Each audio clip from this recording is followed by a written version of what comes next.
que je voulais donc vous proposer aujourd'hui, c'est de réfléchir rapidement ensemble, ou de passer en revue, parce qu'en 20 minutes on n'a pas le temps de réfléchir, quelques leviers du changement pour un meilleur système éducatif.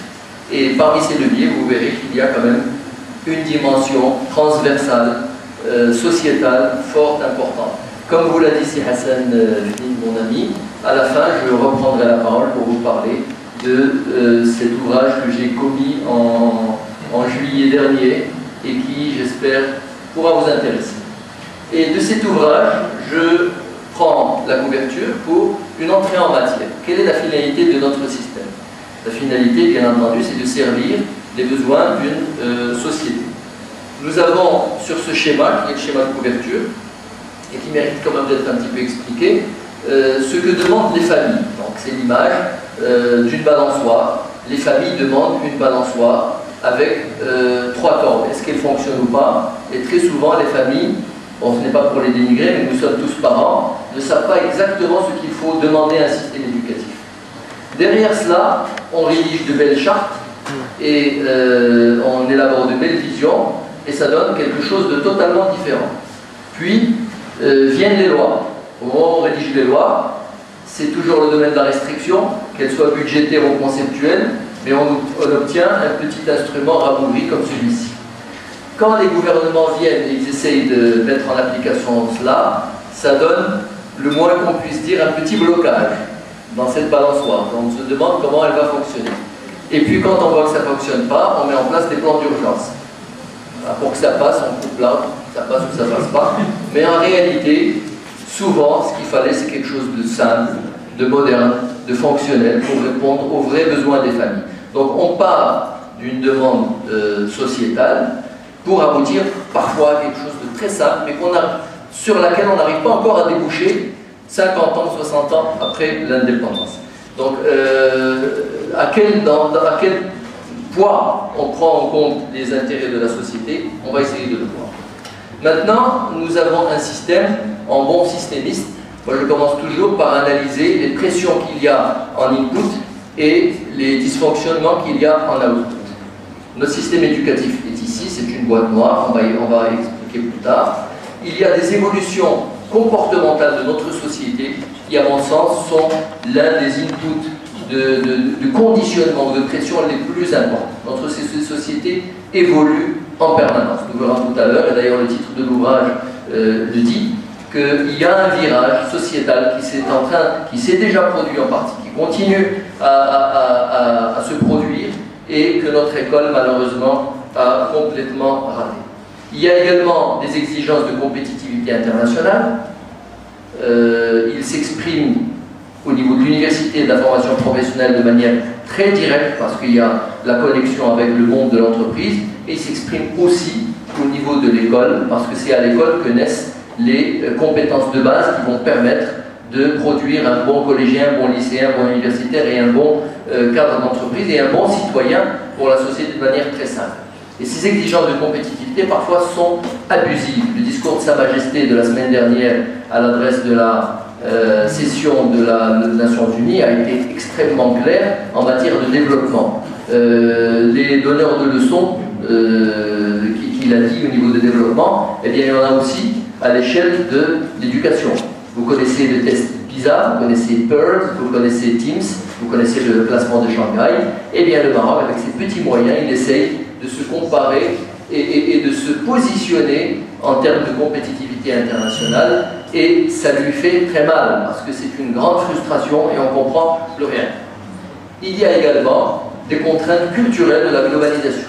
La globalisation ne se fait pas que par les produits que l'on consomme, que par des schémas de développement internationaux, Majesté en avait parlé aussi, mais elle se fait aussi par des pressions culturelles, de l'importation forcée de valeurs culturelles qui ne sont pas les nôtres, avec lesquelles l'école doit composer, avec lesquelles l'université doit composer. Elle ne sait pas trop bien faire, et tout ça, ça fait déjà 3 sources de pression qui donnent en output des dysfonctionnements opérationnels, Dieu sait qu'il y en a, et beaucoup, et des handicaps structurels. Alors, loin de moi l'idée de dire que le système ne subit que des pressions et ne produit que des handicaps. Bien entendu, heureusement, il ingurgite beaucoup d'input positif, et il produit quand même de bons élèves, plus ou moins bons élèves, et donc là je suis en train de faire le diagnostic de ce qui va mal, tout simplement. Rentrons dans cette boîte noire du système éducatif. On va se rendre compte que d'un côté il y a l'école, il y a l'institut de formation professionnelle, et il y a l'université. Ces trois éléments ont des liens entre eux. Il y a l'État, qui est censé jouer un rôle, je vais en parler dans un instant, et qui fait également pression et qui a des relations avec ces trois institutions. Mais il y a souvent le côté oublié du système éducatif, c'est la famille, les ONG et l'entreprise, qui, à mon sens, ont un rôle fondamental à jouer dans l'éducation, aussi bien l'éducation primaire que professionnelle que l'universitaire, mais qui ne le jouent pas. Aucun d'eux ne le joue de la manière dont je pense qu'il serait souhaitable que ce soit dans un pays comme le Maroc. Eux aussi ont des liaisons entre eux, eux aussi subissent des interactions avec l'État, et cet ensemble-là est interrelié, bien entendu. Donc, les acteurs du système éducatif principaux sont ceux-ci, mais les acteurs de la société, eux aussi, ont un rôle à jouer, à telle enseigne que l'État, aujourd'hui, joue un rôle flou. Il est acteur du système éducatif, parce qu'il pilote l'école, l'institut et l'université, fort mal, d'ailleurs, je le dis fort, parce que l'État devrait, à mon sens, pas se confiner, mais se consacrer majoritairement à son rôle de régulation, rester ici et ne pas passer ici. Chaque fois qu'il passe ici, il le fait mal. C'est vrai pour la santé aussi. Moi, je pense qu'aujourd'hui, c'est un grand débat. Il y a des difficultés de gestion de nos hôpitaux. Peut-être que l'ouverture de cette fameuse tendance de PPP, partenariat public-privé, où l'État joue le rôle de régulateur mieux qu'il ne le fait aujourd'hui, et un peu moins de prestataire, ferait du bien. En tout cas, je reste dans mon domaine. Je ne m'aventure pas, c'est Ahmadi. Je reste dans l'éducation. Dans l'éducation, ça ferait du bien de réguler davantage que de faire de la prestation. Et il y a ce qu'on souhaite, ce glissement des familles et des ONG et des entreprises, beaucoup plus les ONG et les entreprises, vers le statut d'acteur. Donc un peu une démarche inverse.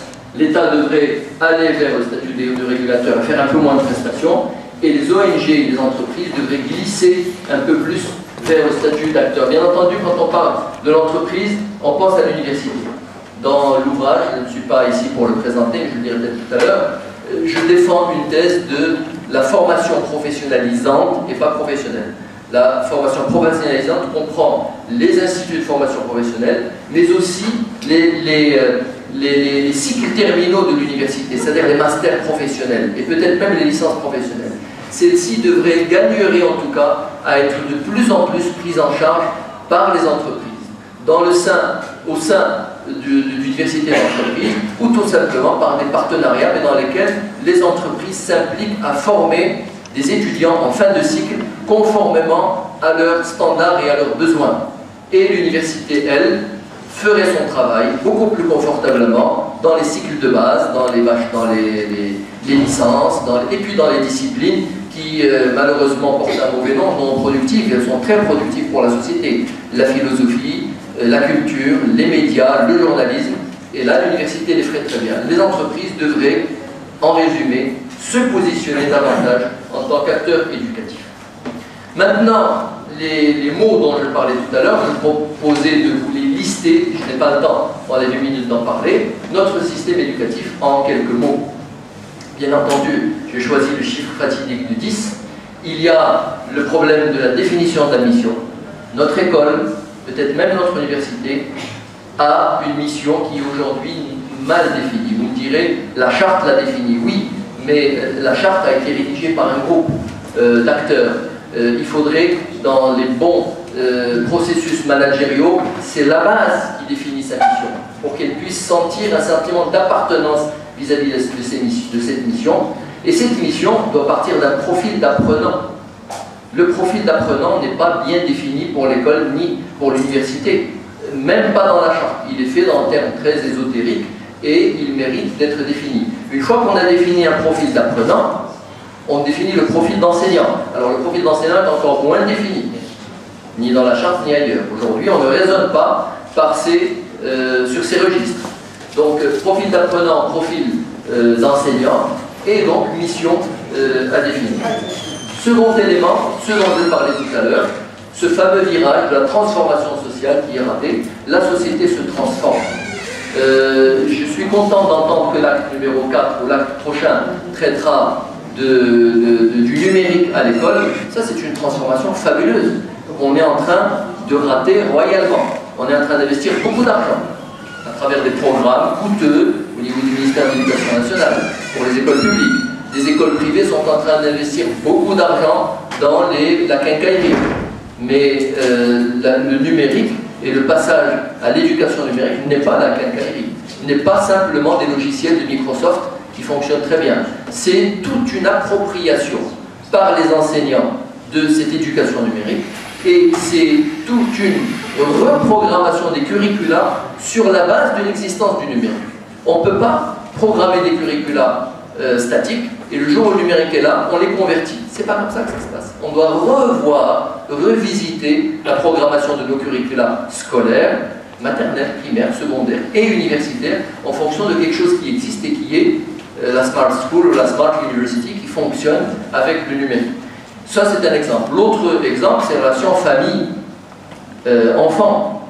Les relations entre la famille et l'enfant se sont transformées d'une manière drastique depuis 10 ans, un peu à cause du numérique, mais un peu aussi à cause des pressions de la globalisation, culturelle de la globalisation, un peu en raison de l'évolution du travail dans la société, du rôle de la maman, du rôle du père, de la nucléarisation de la famille, etc. Ce virage-là était complètement raté par l'école. Parce qu'en fait, ce qui s'est passé, c'est que les familles se sont déchargées sur l'école, elles sont aujourd'hui en voie de démission accélérée. Pour certains, c'est déjà la démission. Pour certains d'autres, ils se battent encore.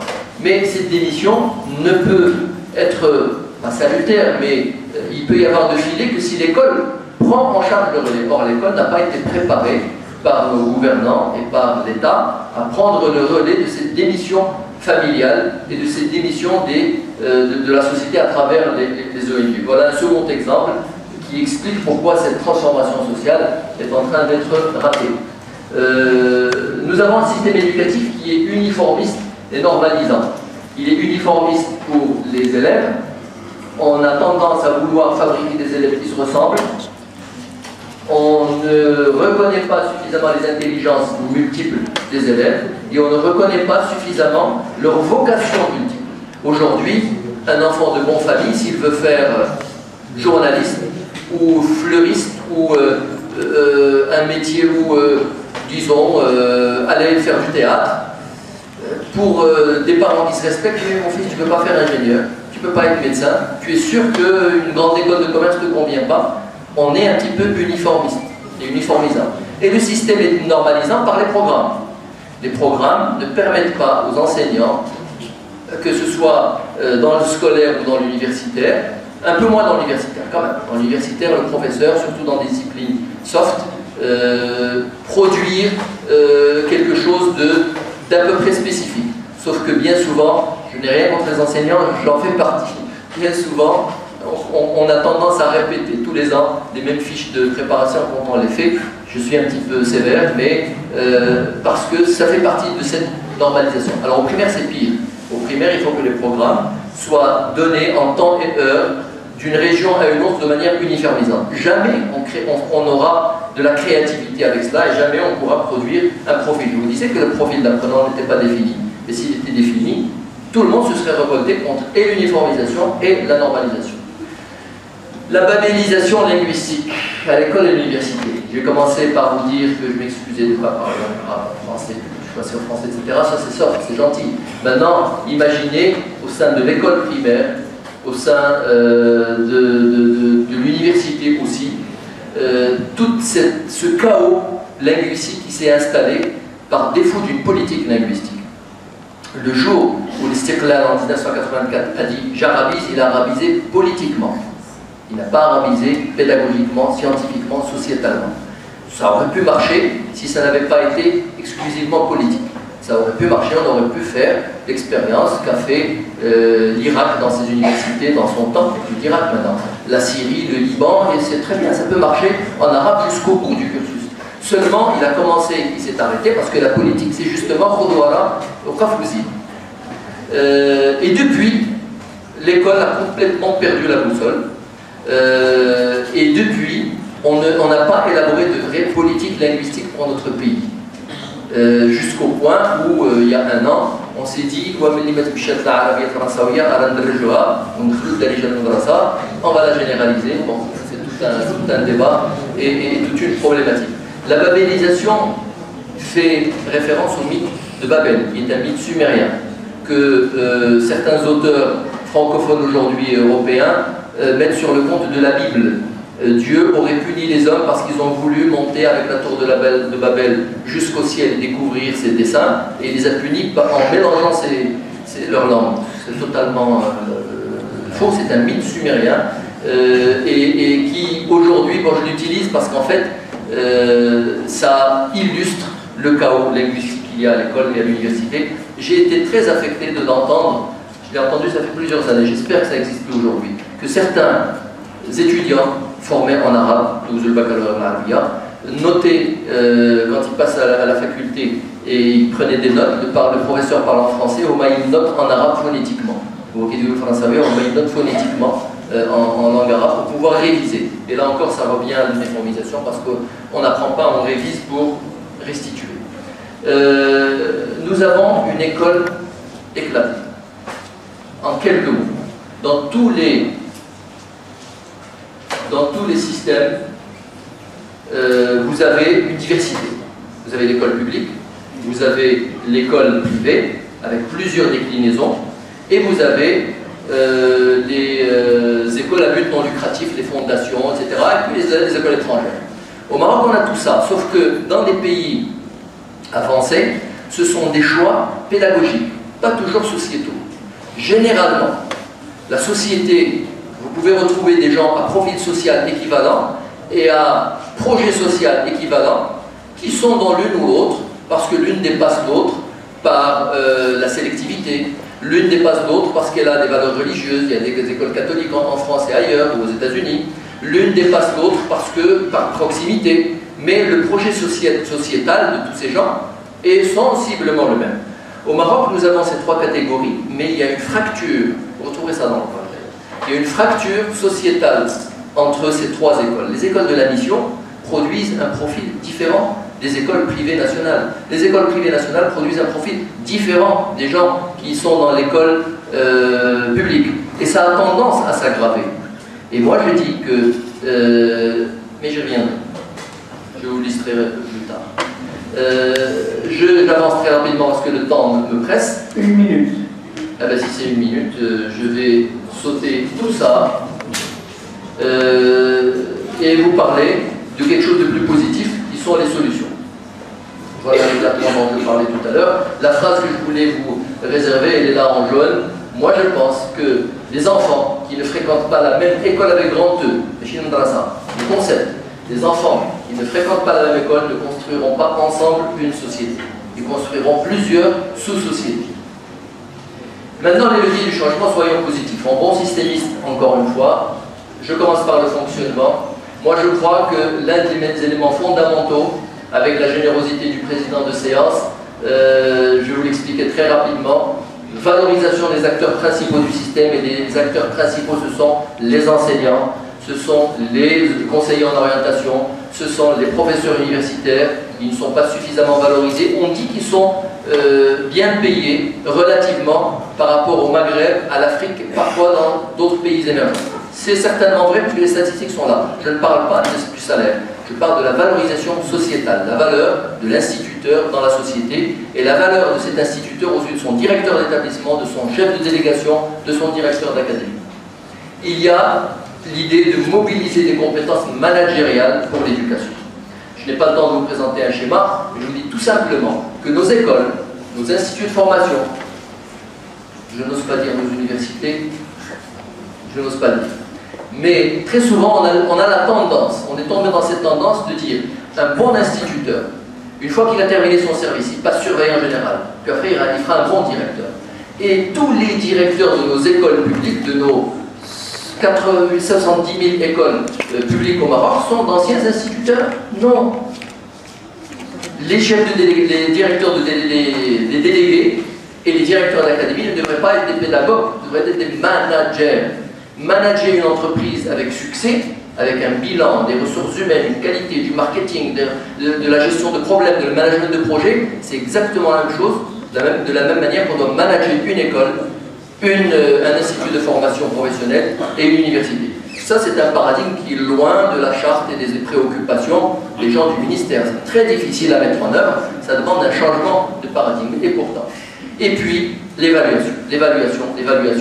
Pour qu'elle soit réussie, l'évaluation doit être indépendante. Heureusement, on commence à sortir les textes des agences d'évaluation indépendantes. Parce qu'un système avec 250 000 enseignants et 320 000 fonctionnaires, qui est le ministère de l'Éducation nationale, ne doit pas s'auto-évaluer. Ce ne sont pas les inspecteurs qui vont évaluer le collègue de l'intérieur du système. Il faut, comme en Grande-Bretagne, comme au Chili, comme ailleurs, un organe d'évaluation indépendant. Sur le plan de la structure, le redimensionnement à taille humaine est fondamental. Nous avons un mammouth, un mastodonte, je viens de citer les chiffres des effectifs de ce système-là. Il faut le redimensionner à taille humaine par la régionalisation, par l'autonomisation, par une vraie décentralisation, par une vraie déconcentration, parce que qui trop embrasse mal étreint, je pense que c'est une évidence. Il y a quelque chose pour laquelle non seulement je le dis, mais je milite pour ça. C'est la promotion, mais active, d'un enseignement privé élargi. L'enseignement privé, qu'il soit scolaire ou supérieur, est entré dans une ornière dans laquelle l'État l'a mise et il n'arrive pas à en sortir. Et seul l'État peut l'en sortir. Le privé n'est pas synonyme exclusivement de mercantilité et de privatisation et d'exclusion des pauvres.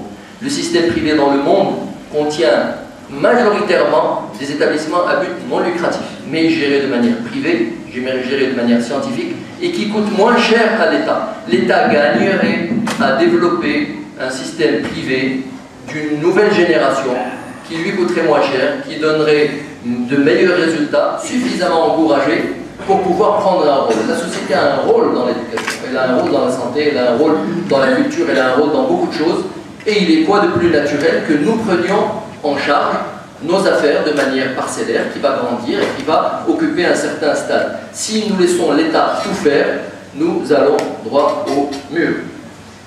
Deuxième élément, et c'est le dernier, c'est un engagement politique audacieux. Nous n'avons pas d'audace dans l'engagement pour l'éducation, parce que nous sommes commandés par le temps politique. Le temps politique est court, 4 ans, 5 ans. Le temps éducatif est long, 10 ans, 20 ans, et ça ne s'accorde pas. Et c'est pour ça qu'on commence des réformettes et qu'on les achève et que le suivant vient les éliminer. Cet engagement politique audacieux doit passer au-delà des mandats politiques et véritablement prendre courageusement des actions de long terme de retransformation. Elle chauffe. Le Conseil supérieur d'enseignement, c'est très bien, les ministères, c'est très bien, le regroupement, c'est très bien, mais si on reste à faire du réchauffé, alors on n'avancera pas. Il est bien de faire de constats. Moi, j'apprécie beaucoup les diagnostics. Simzian Belfrellah avait commencé le premier en 2008, puis ensuite on a fait un second diagnostic, puis on a fait un troisième. Le CSE, le CSEF, le Conseil supérieur d'enseignement, a refait un diagnostic. L'accident, le constat, il faut aller réparer la voiture, il faut que ça roule. Et attention au réchauffé, mais c'est vrai que quand il y a des contraintes institutionnelles pour ne pas franchir le pas et avoir l'audace des responsabilités politiques, on continue à faire un peu de réchauffé et à changer en marche. Il faut changer en profondeur. Je n'appelle pas à la révolution, j'appelle simplement à la réflexion et à la transformation de paradigme. Tous les éléments que j'ai dit se retrouvent dans un schéma et c'est peut-être, c'est le mot de la fin et l'image de la fin, c'est peut-être ces schémas mentaux cohérents, je ne prétends pas avoir inventé ou réinventé la roue, qui manquent pour avoir de l'audace politique et de la vision. Tous ces éléments-là ont une cohésion. On commence par la stratégie, on passe à la structure et le fonctionnement va s'améliorer peut-être un petit peu. Mais si, je le répète et je conclue par cela, si on laisse l'État faire tout ça, il n'y arrivera pas. Il faut que la société s'implique à travers du privé non lucratif, du privé lucratif, du non formel. Beaucoup de formes existent dans le monde qui permettent de soutenir cette action de l'État, si l'État convient également de céder petit à petit de l'espace à la société. Je vous remercie Je m'excuse d'avoir été long.